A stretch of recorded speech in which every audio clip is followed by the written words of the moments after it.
ఆంధ్రప్రదేశ్ మద్యం కుంభకోణానికి సంబంధించి ప్రధాన నిందితుల నివాసాల్లో ఈడీ ప్రస్తుతం చాలా ముమ్మరంగా తనిఖీలు చేస్తుందనే చెప్పుకోవాలి. ఏదైతే విజయవాడ, తిరుపతి, అదేవిధంగా హైదరాబాద్లోని వారి నివాసాల్లో ప్రస్తుతం ఈడీ అయితే దర్యాప్తు చేపడుతుంది. మరి ఇదే అంశానికి సంబంధించి పూర్తి విషయాలు తెలుసుకోవడానికి మనతో ఉన్నారు ఆంధ్రప్రదేశ్ రాష్ట్ర కమ్మ సంక్షేమ కార్పొరేషన్ డైరెక్టర్ అడ్స్మిల్ శ్రీనివాసరావు గారు. సార్ నమస్కారం అండి. నమస్కారం సార్, మొన్ననే మనం చూసుకున్నాం ఈడీ కొంతమందికి నోటీసులు ఇవ్వడం కావచ్చు. ఇప్పటికీ ఈడీ దగ్గర కూడా ఛార్జ్షీట్ దాఖలైంది ఆంధ్రప్రదేశ్ మద్యం కుంభకోణానికి సంబంధించి. ఈ మొత్తం తీగలాగితే డొంకగదిలినట్టు ఈడీ ఎంటర్ అయ్యాక దీంట్లో ఎవరెవరు ప్రధానంగా ఉన్నారని చెప్పేసి అనేక మంది పేర్లు కూడా బయటకు వచ్చాయి. సిట్టే చాలామంది అధికారుల పేర్లు కూడా వాటన్నిటిని బయట పెట్టడం జరిగింది. ఇప్పుడు చూసుకుంటే బాలాజీ గోవిందప్ప, రాజకేశిరెడ్డి, చెవిరెడ్డి, ధనుంజయ రెడ్డి, కృష్ణమోహన్ రెడ్డి వీళ్ళ అందరి ఇళ్లలో కూడా ఒకేసారి అన్ని ప్రాంతాల్లో రైడింగ్ చేస్తుంది ఈడీ.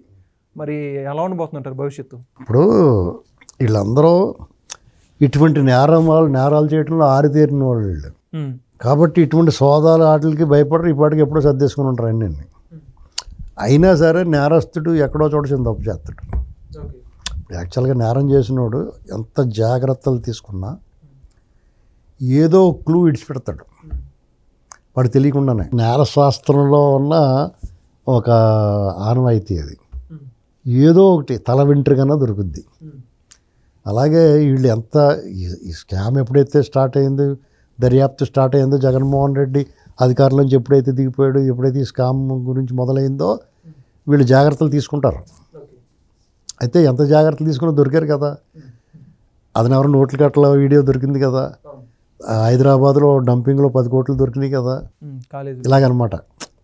చెవిరెడ్డి భాస్కర్ రెడ్డి ఎంత అరుచుకున్నా కానీ ఛానళ్ళు 200 రోజులు జైల్లో ఉన్నట్టు కదా. ఇలాగనమాట.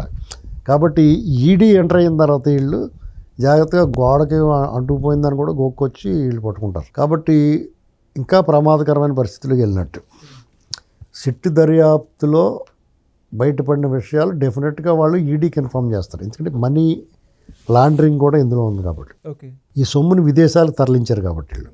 ఇందులో మనీ లాండరింగ్ కూడా ఇన్వాల్వ్ అయ్యింది. కాబట్టి ఈడీ ఎంటర్ అయిపోద్ది. ఈడీ ఎంటర్ అయిన తర్వాత ఏమవుద్దంటే సాధారణంగా ఈడీ జగన్మోహన్ రెడ్డికి అనుభవమే.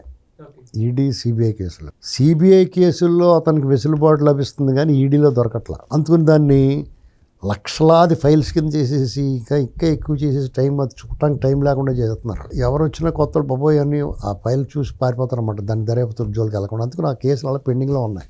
ఎప్పటికప్పుడు ఈడీ లోపల పెట్టేసి దర్యాప్తు చేస్తుంది మళ్ళీ. అది అప్పుడు అరెస్ట్ అలాగే జరిగింది. ఇప్పుడు వీళ్ళ విషయంలో కూడా ఈడీ ద్వారా వీళ్ళు అరెస్టులు అవుతారు. వీళ్ళు ఈ దరిదాపులో లేకుండా తిహార్ జైలు పోతారు అనుకుంటున్నాను వీళ్ళందరినీ. అయితే ఇప్పుడు చూసుకుంటే గతంలో ఇప్పటికీ అనేక సార్లు ఈ కేసులో ఈడీ ఎంటర్ అయింది. జగన్మోహన్ రెడ్డి మీద కూడా ఈడీ కేసులు ఉన్నాయి. అలానే ఈ కేసు కూడా నీరుగారే అవకాశం ఉంటుందంటారు. ఎలా ఉండొచ్చు? నీకు జగన్మోహన్ రెడ్డి కేసు నీరుగారింది అని అలా చెప్తా ఉంటే ఆలస్యం అవుతుంది. కేసు వీక్ అవ్వాలా, ఆలస్యం చేస్తున్నారు. ఎందుకంటే చాలా స్ట్రాంగ్గా ఉంది కాబట్టి దాన్ని ఏదో రకంగా జరుపుకుంటూ వస్తున్నాడు అతను.